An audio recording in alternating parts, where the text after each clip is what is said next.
Hi everyone, कैसे हैं आप सभी लोग। स्टेशनरी सॉल्यूशन चैनल के इस नए वीडियो में आपका स्वागत है। दोस्तों, आज की इस वीडियो में हम बात करने वाले हैं ईपीएफओ का लेटेस्ट अपडेट, जो आपको ऑलरेडी पता था कि पीएफ की वेबसाइट लास्ट 1 वीक से बंद थी। दोस्तों, जो अपडेट आया वो ईपीएफओ मेंबर पोर्टल पे बहुत सारे अपडेट आए, जो एक मेंबर के लिए, एक एम्प्लॉयर के लिए, एक एज ए कंसल्टेंट आप काम करते हो तो ये वीडियो आप लोगों के लिए बहुत इंपॉर्टेंट है। इस वीडियो में हम पूरे जो फंक्शंस हैं उसके बारे में बात करेंगे, न्यू हैं, पुराने हैं, और अभी न्यू क्या विड्रॉल के रूल चेंज हुए हैं और नए क्या प्रोसेस आए हैं। जैसे कहीं किसी के दोस्तों का कमेंट आया डी लिंक का ऑप्शन नहीं दिख रहा, बहुत सारे ऐसे ऑप्शन हैं और बहुत सारे ऐसे लेटेस्ट ऐसे फीचर हैं जो हम काफ़ी सालों से वेट कर रहे थे, वो फाइनली हमारे पोर्टल पे आ गए। और ऐसे नए नए हिडन फीचर्स हैं, जो ऐसे स्कीम्स जो पहले काम नहीं कर रही थी वो अभी काम कर रही हैं। तो पूरा 1 to Z इस वीडियो में मैं बताने वाला हूँ। दोस्तों, अगर अभी तक आपने हमारे चैनल को सब्सक्राइब नहीं किया, प्लीज सब्सक्राइब जरूर कीजिए और जिससे मिलते रहेंगे आपको ऐसे ही लेटेस्ट अपडेट वीडियो। चलिए स्टार्ट करते हैं बिना कुछ देरी के। लेकिन दोस्तों, अपने दोस्तों के साथ जरूर शेयर कीजिए। कोई भी डाउट हो आप कमेंट करके पूछ सकते हैं। तो सबसे पहले आपको ईपीएफओ मेंबर पोर्टल पे आपको जाना है, फिर यूएन नंबर पासवर्ड डाल के आपको साइन इन पे क्लिक करना है। फिर आपके जो रजिस्टर्ड मोबाइल नंबर है उस पर आपका ओटीपी आएगा, जो 6 डिजिट का होता है। वो डालने के बाद में आपको सबमिट कर देना। जैसे सबमिट करोगे दोस्तों, पीएफ का जो हमारा मेंबर पोर्टल है वो लॉगिन हो जाएगा। अगर आप देखेंगे तो जैसे होम पेज पे तो आपको वैसे के वैसे ऑप्शन है, कुछ एक्स्ट्रा इसमें कुछ चेंजेस नहीं हुए, वही फीचर जो पहले दिख रहे थे। तो 1 by 1 हम पूरा इस वीडियो में हम डिस्कस करेंगे कि न्यू फीचर कहाँ कहाँ पे ऐड हुए हैं, कौन कौन से फंक्शंस में चेंजेस हुए हैं और क्या क्या बदलाव हुए हैं पोर्टल में, वो पूरा हम डिस्कस करेंगे। चलिए पहले हम जाते हैं व्यू पे। व्यू में आपको प्रोफाइल का ऑप्शन आता है, यूएन पासबुक लाइट और सर्विस। तो इसमें देखोगे आपको एक चीज़ इसमें मिसिंग मिलेगी। जैसे मेंबर प्रोफाइल में आपका सेम टू सेम है, इसमें कुछ एक्स्ट्रा चेंजेस नहीं हुआ है। फिर आता है आपका यूएन कार्ड। यूएन कार्ड भी अगर आप क्लिक करोगे तो वही सेम फॉर्मेट है, इसमें भी कुछ भी चेंजेस नहीं हुआ। फिर व्यू पे दोबारा कर लो पासबुक लाइट, जो अभी न्यू फीचर पहले ऐड हुआ था, अभी सेम टू सेम है। अभी के लिए ये सर्विस है टेम्परेरी अनअवेलेबल है। तो दोस्तों, इसमें एक ऑप्शन था व्यू में सर्विस हिस्ट्री का, वो ऑप्शन रिमूव हो चुका है जो पहले इसके अंदर दिख रहा था। मैनेज में वही ऑप्शन है आपका जॉइंट डिक्लेरेशन का। इसमें मैंने चेक किया दोस्तों, जॉइंट डिक्लेरेशन आप जैसे कंपनी सेलेक्ट करोगे वही सेम प्रोसेस है, कुछ भी चेंजेस नहीं हुआ। जो पहले का सेम प्रोसेस था, जैसे आपको डिक्लेरेशन चेंजेस करना था वहाँ पे क्लिक कीजिए और अपडेट कीजिए और उसके अकॉर्डिंग डॉक्यूमेंट सबमिट करके अपना रिक्वेस्ट सबमिट कर सकते हैं। कॉन्टैक्ट डिटेल्स सेम ऑप्शन है, कोई भी चेंजेस नहीं है। केवाईसी वाले ऑप्शंस में भी दोस्तों सेम ऑप्शंस है, कुछ एक्स्ट्रा ऐड नहीं हुआ, सेम टू सेम है जैसे पहले केवाईसी अपडेट होती थी। अगर बैंक का अपडेट करना है तो बैंक पे कर लीजिए, पैन पे पासपोर्ट पे आप अपडेट कर पाएंगे। इनोमिनेशन का ऑप्शंस इसमें कुछ सेम अपडेट है, लेकिन इसमें कुछ और हेल्पलाइन वगैरह अपडेट कर दी है। जैसे हेल्प फाइल पे क्लिक करोगे तो आपको पूरा डिटेल दिखेगा कि किस किस को आप नॉमिनी अपडेट कर सकते हो, किस किस को नहीं कर सकते, पूरा इसमें आपको डिटेल से मेंशन है। और इसमें इनोमिनेशन का हिस्ट्री आप चेक कर सकते हो। तो इसमें उन्होंने कर दिया कि nomination is not mandatory for filing claims, लेकिन अभी कुछ जगह पे मैंडेटरी है, वो लॉगिन नहीं कर पाता। तो इनोमिनेशन जल्दी जल्दी अपना अपडेट कीजिए। इसमें जो आप हेल्प फाइल पे क्लिक करोगे तो आपको इसमें क्लियरिटी हो जाएगी, अगर मेरिड अनमेरिड है तो किस किस को आप नॉमिनी बना सकते हो। तो ये आपको इसमें डिटेल है, आपको दिखेगा मेंबर ईपीएस नॉमिनी ई साइन, पूरा एक नया लुक दिया है, जिस वजह से आप आसानी से कोई भी मेंबर है वो अपना ई नॉमिनेशन अपडेट कर पाए। फिर मैनेजर में जाओगे, मार्क एग्जिट, इसमें भी कुछ चेंजेस नहीं हुए दोस्तों, सेम फीचर सेम जो पहले रूल्स थे वो सेम टू सेम इसमें ऑप्शन दिख रहे हैं। कंपनी जो भी सिलेक्ट करोगे उसको एग्जिट अपडेट करना। ऑलरेडी मेरे पास कोई ऐसी कंपनी नहीं है अवेलेबल, देन ये आपको समझ होगा। अकाउंट में वही पासवर्ड, लेकिन जब आप ऑनलाइन सर्विस में जाओगे तो आपको बहुत सारे न्यू ऑप्शंस मिलने वाले हैं। जैसे एक पहला ऑप्शन है scheme certificate surrender, member service history, claim form 31/19/10C, request for transfer of account, track claim status old new and claim form 10D। तो जैसे व्यू में सर्विस हिस्ट्री दिखती थी, अब आपको दिखेगी ऑनलाइन सर्विसेज में। जैसे आप इसमें सरेंडर वाले पे क्लिक करते हो, स्कीम सर्टिफिकेट सरेंडर पे, तो यहाँ पे आपको एफिडेविट डाउनलोडिंग करने का ऑप्शन दे रहा है। तो ये एफिडेविट डाउनलोडिंग करोगे आपका सेव हो जाएगा, उसमें जो डॉक्यूमेंट्स हैं वो आपको चेक करने हैं। चेक करने के बाद में वो साथ में जब आप यहाँ पे सबमिट करोगे अपना स्कीम सर्टिफिकेट, देन आपको यहाँ पे अपलोड करना पड़ेगा वो एफिडेविट, जो आपका जिला मजिस्ट्रेट या के यहाँ से आपको साइन करवा के यहाँ पे अपलोड करना पड़ेगा। दोस्तों, स्कीम सर्टिफिकेट क्या होता है, जैसे दोस्तों पहले अगर आप कहीं काम कर रहे हैं, ओनली आपने पीएफ का पैसा चाहिए और पेंशन का पैसा आपको विड्रॉल नहीं करना, क्योंकि आपको बुढ़ापे में पेंशन चाहिए, तो उस केस में क्या होता है, आपको स्कीम सर्टिफिकेट के लिए अप्लाई करते थे। तो वो स्कीम सर्टिफिकेट आपने अप्लाई किया, फिर आपने 2-4 कंपनी मतलब दूसरी कंपनी में आपने ज्वाइन कर लिया काफ़ी दिनों बाद में, तो यहाँ पे जाके आप सिलेक्ट कर सकते हो, मेंबर आईडी सिलेक्ट कर सकते हो, तो वो आपकी सर्विस यहाँ पे ऐड हो जाएगी पेंशन वाली, और फिर आपका न्यू अकाउंट में जो आप काम कर रहे हो वहाँ पे ये ट्रांसफर हो जाएगी। तो आप ऐसे अपनी मल्टीपल, अगर आपके पास स्कीम सर्टिफिकेट है, जो पुराने मेंबर थे, जो पुराने पुराने अकाउंट्स चलते थे जहाँ पे यूएन नहीं होते थे, तो वो यहाँ पे जाके आप आसानी से ऐड कर सकते हैं। तो ये लेटेस्ट न्यू फीचर है जो पहले नहीं था, बहुत ही अच्छा फीचर्स है, आप अच्छे से यूज करके इसका बेनिफिट लीजिए। कोई भी डाउट हो कमेंट करके पूछ सकते हैं। फिर सेकंड ऑप्शन में आता है मेंबर सर्विस हिस्ट्री में। तो maximum your PF benefits did you know, इसमें बेनिफिट्स के बारे में बताएगा कि अगर आपने अभी तक अपना पीएफ का ट्रांसफर नहीं किया था उसको कंसोलिडेट कीजिए, जिससे आपको हायर पे out of advance and full settlement में आपको पूरा पैसा मिलेगा।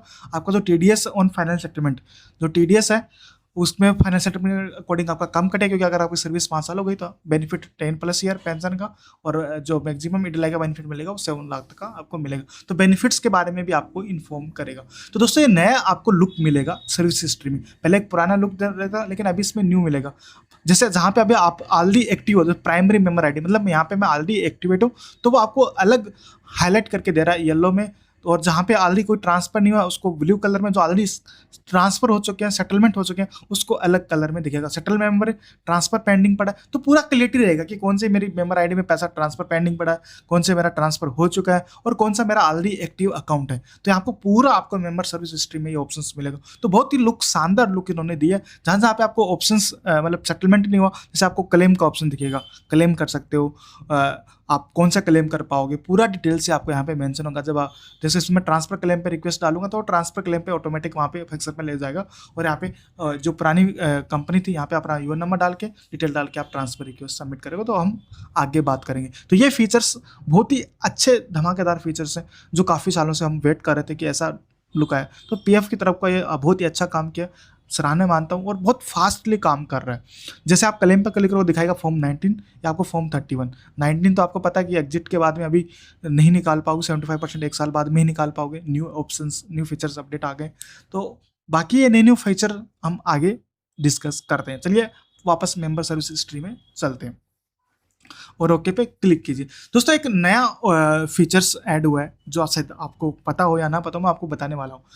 Due of transfer scheme certificate member ID. इसमें दोस्तों अगर आप देखोगे तो मेरी सर्विस थी 6 महीने से कम, तो उस केस में क्या हुआ, मैंने पीएफ का पैसा सेटलमेंट हो गया, जहाँ पे स्टेटस में आपको सेटलमेंट दिख रहा है और वहाँ पे सर्विस में ओपन दिख रहा है। अगर बाकी में नीचे देखोगे ना ट्रांसफर वाले केस में, वहाँ पे मेरा सर्विस क्लोज दिखाई दे रहा है क्योंकि मैंने ट्रांसफर कर लिया। तो जैसे पहले अगर आप 6 महीने से ज़्यादा सर्विस मतलब कम करते थे, तो जो पुरानी बात है क्योंकि 2 साल पहले, अभी तो सेटलमेंट होने लगा, उससे पहले आपका सेटलमेंट नहीं होता था, तो उस केस में क्या होता था कि आपका जो पेंशन का पैसा वो मर जाता था। जो पुराने लोग हैं, जो ये जो अभी अपडेट आया था 1 साल पहले कि आप अपने 6 महीने से पहले भी पीएफ का सेटलमेंट कर सकते हो, जो उससे पहले के लोग हैं जो उनका पेंशन का पैसा पड़ा हुआ है वो अब ट्रांसफर कर सकते हैं। दोस्तों ये आपको चीज़ों को पता है तो आप कमेंट करके येस या नो बताएं। मतलब आपने पैसा सेटलमेंट कर लिया लेकिन ट्रांसफ़र नहीं कर पाए क्योंकि आपकी सर्विस 6 मंथ से कम थी, तो वो पेंशन की सर्विस अब आपकी ट्रांसफ़र हो जाएगी करंट अकाउंट में। तो चलिए दोस्तों आप नीचे वाला अगर आप मेरा अकाउंट देखोगे ना, तो इसमें जो दिख रहा है ड्यू फॉर ट्रांसफ़र वाले में अकाउंट, ये देखोगे ऑलरेडी सेटलमेंट हो चुका है लेकिन सर्विस स्टेटस में ये ओपन दिख रहा है, मतलब पेंशन का पैसा ट्रांसफ़र नहीं हुआ। वो आगे दिखाता हूँ डिटेल से। चलिए स्टार्ट कर। फिर request for transfer of account, इसका नाम चेंज कर दिया, बाकी वही सेम फीचर्स हैं। तो मैं ये यूएन नंबर अपना डालूंगा और यहाँ पे आप इंटर करना है member ID and UN number में, और गेट डिटेल्स पे आपको क्लिक कर देना। जैसे आप गेट डिटेल्स पे दोस्तों क्लिक करोगे तो ओनली ट्रांसफर वाला ही पेंडिंग दिखेगा। ये है अनएग्जम्प्टेड एस्टेब्लिशमेंट डिटेल्स, इसमें मेरा पूरा डिटेल दिखेगा। मेरी डेट ऑफ ज्वाइनिंग क्या थी, ईपीएफ ईपीएस में डेट ऑफ एग्जिट क्या थी, और इसमें रीजन ऑफ लिविंग क्या है, तो वो भी आपको यहाँ पे ऑप्शंस दिखेगा। जैसे पहले ऑप्शंस नहीं दिखता था, अभी ये सभी में आपको रीजन ऑफ लिविंग का ऑप्शन आपको दिखने वाला है। तो नेक्स्ट आपको दिखेगा exemption status, EPF EPS no no no. Transfer eligibility में आपको दिखेगा ईपीएफ का नो, मतलब मैंने वो पैसा विड्रॉल कर चुका हूँ, तो इसमें ईपीएफ का जो ट्रांसफर है वो पैसा नहीं होगा। ईपीएस के लिए मैं यस ये एलिजिबल हूँ। तो पहले दोस्तों अगर आप जैसे कोई आपने सेटलमेंट कर लिया, जैसे मैंने इसमें फॉर्म 19 के थ्रू पैसा निकाल लिया, तो अगर आप ट्रांसफर रिक्वेस्ट सबमिट कर देते तो वो आपको मना करता था क्योंकि आपका ऑलरेडी सेटलमेंट हो चुका है। लेकिन अब आपको वो मना नहीं करेगा। जैसे आप इस पर क्लिक करोगे दोस्तों तो आप इस पर डिक्लेरेशन को एक्सेप्ट करना है और ओटीपी पे डिक्लेरेशन एक्सेप्ट करना है। गेट ओटीपी पे आपको क्लिक करना है। ओटीपी आपके जो मोबाइल नंबर है जो आधार से रजिस्टर है उस पर आपको ओटीपी जाएगा, ओटीपी डाल के रिक्वेस्ट सबमिट कर देना। तो ये मुझे बहुत ही अच्छा अपडेट लगा। तो जो पुराने लोग थे, मतलब अगर मैं देखूँ तो 1 साल पहले जो फीचर्स आए थे, तो उससे पहले के जो लोगों को पैसा फंसा हुआ था वो पैसा आपका पेंशन का पैसा आप सर्विस ट्रांसफ़र कर सकते हैं। तो मैंने अभी अप्लाई किया, इस पर क्या अपडेट आता है, रिजेक्ट होता है, अप्रूव होता है, तो मैं आपको नेक्स्ट वीडियो में आपके साथ में जरूर शेयर करूंगा। तो OTP डाल के कोई भी ट्रांसफर रिक्वेस्ट है वो आप आसानी से सबमिट कर सकते हैं। तो ये अपडेट कैसा लगे दोस्तों कमेंट करके जरूर बताइए। ट्रांसफर की रिक्वेस्ट सेम है, बस कुछ न्यू फंक्शन ऐड कर दिए जिस वजह से आपको क्लियर है कि मेरा पीएफ का पैसा बचा हुआ है, पेंशन का। तो पहले बहुत सारा डाउट रहता था कि यार पीएफ निकल गया, पेंशन रह गया, तो ये बहुत सारा डाउट रहता था। अब वो आपको पास डाउट ही रहेगा। तो अभी हम चलते हैं फॉर्म 31, 19 एंड 10C। तो अपना अकाउंट नंबर डालिए, वेरीफाई कीजिए, यस पे क्लिक कीजिए और प्रोसेस फॉर ऑनलाइन क्लेम्स पे आप क्लिक कीजिए। दोस्तों अब क्लेम ऑप्शंस करने के पास आपके पास इसमें सिर्फ ऑप्शन देखेंगे, इसमें 10D का ऑप्शन इसमें रिमूव कर दिया, स्कीम सर्टिफिकेट का भी ऑप्शन इसमें रिमूव कर दिया। अब आपको दिखेगा फॉर्म 31, फॉर्म 19 और फॉर्म 10C। तो जैसे मैंने पीएफ फाइनेंशियल स्टेटमेंट में लिखा कि ऑलरेडी प्रोसेस एक ट्रांसफर रिक्वेस्ट सबमिट कर रखी है, मतलब आपने अगर कोई भी रिक्वेस्ट क्लेम पेंडिंग पड़ा है तो इसके अलावा आपको कोई और क्लेम सेटलमेंट नहीं करने देगा। तो ये आपको पोर्टल पे आपको एरर दिखाई दे रहा है। तो पेंशन के लिए मैं एलिजिबल नहीं हूँ, 19 के लिए मैं कर नहीं सकता। जैसे आप इसमें एडवांस सेलेक्ट किया तो एडवांस में जैसे इसमें अपडेट बता देता हूँ कि दोस्तों जैसे आप एडवांस पे क्लिक सिलेक्ट करते हो तो उसमें आपको एक अलग से ऑप्शन दिखेगा, सदस्य की आधार सत्यापित सेवा, मेंबर आधार वेरीफाई सर्विस।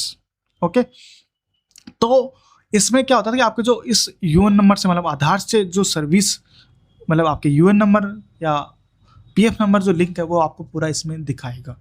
तो जैसे आप इस पर क्लिक करोगे तो इसमें आपको दिखाई देगा आपकी कौन कौन सी कंपनियां हैं वो आपको यहाँ पे लिंक है आधार से। तो दोस्तों मेरे पास दोस्तों के इंस्टाग्राम पे भी मैसेज आ रहे थे कि दोस्तों सर मेरे पास डी लिंक का ऑप्शन नहीं आ रहा। तो जैसे आप एडवांस क्लेम अप्लाई करोगे, सिलेक्ट करोगे तो यहाँ पे सदस्य वाले पे मेंबर पे क्लिक करना है। फिर यहाँ पे देखो दोस्तों एक ऑप्शन दिख रहा है, if any service does not belong to you click here to delink the service. तो आपको यहाँ पे हियर पे आपको क्लिक कर देना है। जैसे हेयर पे क्लिक करो तो पुराना वाला जो डैशबोर्ड सर्विस हिस्ट्री का आ रहा था वो वहां पे लेके चला जाएगा। तो यहाँ पे आप डी लिंक का ऑप्शन दिखने लग गया है, तो डी लिंक पे क्लिक कीजिए और प्रोसेस करके आप अपनी कंपनी को हटा सकते हैं। तो ये एक न्यू फीचर है। अब बात करते हैं नेक्स्ट। तो फिर से हम वही ऑप्शंस पे जाते हैं, अपना अकाउंट नंबर डालते हैं, चेक करते हैं, वेरीफाई करते हैं और यस पे क्लिक करते हैं। तो फॉर्म 31 भी आपको अलाइन नहीं करने देगा, मेरा ऑलरेडी क्लेम हो रखा है। तो फिर दूसरे लॉगिन आईडी से हम अपना चेक करते हैं। तो इसमें हमने वेरीफाई किया अकाउंट नंबर, फिर से प्रोसेस किया, फिर यहाँ पे क्लेम ऑप्शंस का हम सिलेक्ट करते हैं। दोस्तों क्लेम अप्लाई करने का एडवांस बहुत सारे जो फीचर थे वो हट गए। 1910 से आपको अप्लाई नहीं करने देगा जब तक आप किस नौकरी छोड़ने के 1 साल के बाद का भी रूल अप्लीकेबल है। 75% आप निकाल सकते हो, बाकी का आपको नौकरी छोड़ने के 1 साल बाद में आप निकाल सकते हो। जैसे हम फॉर्म 31 एडवांस सेलेक्ट करते हैं दोस्तों, मैंने ऑलरेडी इसका आपको स्क्रीन पे दिखाई दे रहा है बेनिफिट्स ओल्ड और रूल्स न्यू क्या है। आपको ओनली इसमें जो 5 ऑप्शंस आपको दिखेंगे, इलनेस का, एजुकेशन का, मैरिज का, हाउस रिलेटेड नीड्स का और स्पेशल क्रिसमस। तो इसमें सबका कंडीशंस बढ़ गए। पहले आप 6 टाइम निकाल सकते थे, लेकिन अब आप इसको मल्टीपल इलनेस में आप कभी भी कितने बार भी निकाल सकते हो। इसमें एम्प्लॉय और एम्प्लॉयर दोनों निकाल सकते हो 75%। और सबसे बड़ा बात है जैसे कोई भी आप सिलेक्ट करोगे तो ऑटोमेटिक आपको अमाउंट दिखाएगा कि एलिजिबल क्लेम अमाउंट कि जैसे 60,798 रुपये इसमें दिखा रहा है कि आप इतना अमाउंट आप निकाल सकते हो। तो पहले ये फीचर ऑप्शंस नहीं था, अभी ये फीचर ऑप्शंस आप लोगों के लिए अवेलेबल है। तो पहले यार पता नहीं होता था कि कितना पैसा निकलेगा, आप जैसे अप्लाई करते थे 50,000 आता था 10,000, लेकिन अभी आप कोई भी पारा सेलेक्ट करते हो, मतलब कोई भी आप ऑप्शन सेलेक्ट करते हो पर्पज का, तो आप जैसे सेलेक्ट करोगे, जैसे हाउसिंग रिलेटेड सेलेक्ट किया तो आपको फिक्स अमाउंट है, सब में सेम कर दिया कि 75% आपका निकलेगा, इतने टाइम आप निकाल सकते हो। जैसे आपका स्पेशल्स में आपको 2, हाउसिंग में आपका 5 पूरे से 10 और मैरिज में आपका 5 है और एजुकेशन में आपका 10 टाइम है और इलनेस में अनलिमिटेड है। तो 75% निकलेगा सेम में, कोई भी आप सेलेक्ट करके आप निकाल सकते हो और मैक्सिमम अमाउंट आपको ऑप्शन दिखेगा तो आप डाल सकते हो। पहले आपका कोई पता नहीं होता था कितना क्लेम डालना कितना नहीं, आप सेलेक्ट करके आप कर सकते हो। तो ये नया फीचर है और अपना एड्रेस डाल के, रिक्वेस्ट डाल के, OTP डाल के सबमिट कर दो। तो ये एक सिंपल सा प्रोसेस है जो आसानी से आप अपना क्लेम अप्लाई कर सकते हो। तो ये इंपॉर्टेंट अपडेट है। तो कैसा लगे आप कमेंट करके जरूर बताइए। बाकी जो अपडेट आती रहेंगे हम आपके साथ शेयर करते रहेंगे। कोई भी डाउट हो हमें इंस्टाग्राम पे आप मैसेज कर सकते हैं, हमारी ऑफिशियल मेल आईडी के थ्रू हमें कांटेक्ट कर सकते हैं और कमेंट के माध्यम से आपका अपने क्वेश्चंस या डाउट पूछ सकते हैं। थैंक यू, धन्यवाद। जल्दी मिलता है नेक्स्ट न्यू वीडियो के साथ।